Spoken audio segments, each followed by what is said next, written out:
Our joint operations are continuing mop-up operations in the Nelson Mandela Bay Municipality following the heavy rains that devastated the area. Now, thousands have been displaced and at least 10 people lost their lives in the Eastern Cape. Assessments of the damage are underway to classify the incident as a disaster.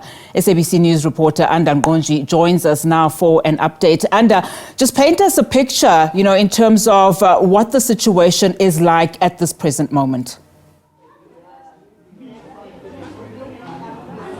Well, a very good afternoon to you. We're currently at a local church here in Garega that is housing some of the residents that were displaced due to the heavy rainfalls across the province. As you have mentioned, 10 people have died here in the Eastern Cape, and thousands have been displaced as a result of these heavy rainfalls. On our way to Garega this afternoon, we noticed that there was a glimpse of sunshine, which is providing hope to some of the residents that are currently at this church, wondering when they will go home. However, we have seen in the weather forecast that it might start raining again around Thursday with a 60% chance of rainfall. But we're going to speak to some of the residents just to find out what's the situation that actually brought them here, how are things back at home, and what they are hoping for.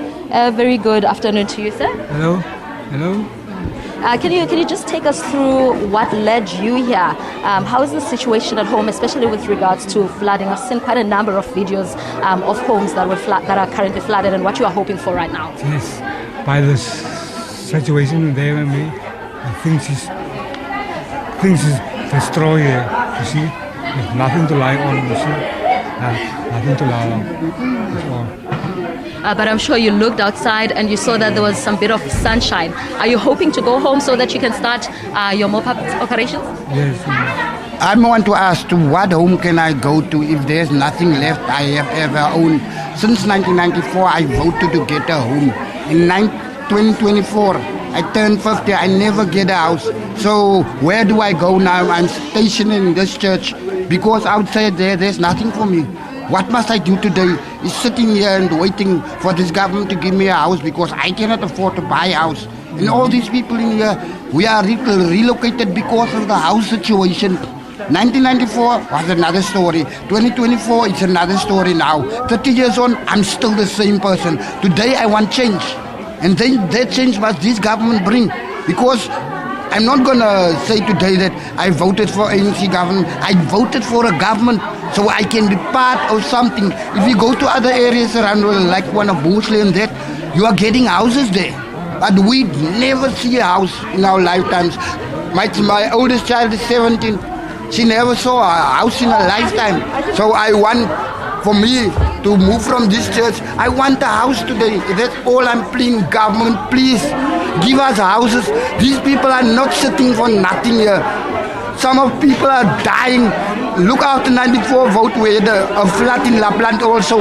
And so these people now they are frustrated because government not answering what we are talking about. We go every year and we go and vote, but nothing is happening.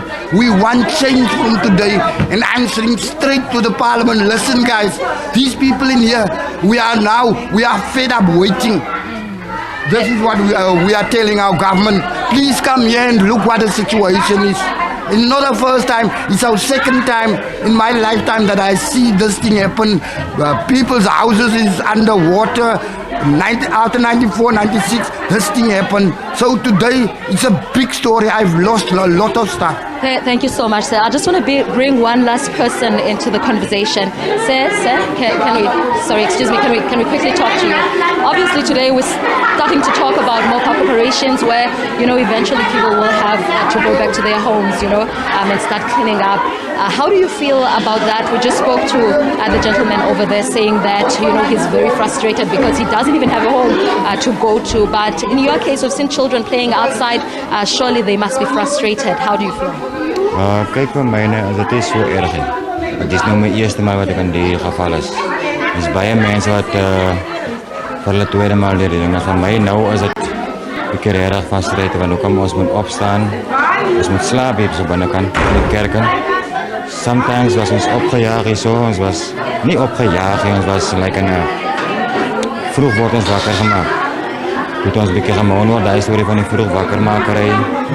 En nou dat we reg gekry, ons is nou 'n bietjie gesettel hier binne, maar nou wil ons government soos Diamond gepraat, hulle was toe hier gewees van die mense van die government. En hulle het ons positieve antwoorde gegee, maar hulle sal nou terugkom lekker vandag aan. Maar nou, ons wag nou nog altyd, ons wag nou nog. Baie dankie, meneer. Well, those are just some of the residents of Karikha. It looks like this incident has once again triggered some of the residents, reminding them of what they actually do not have.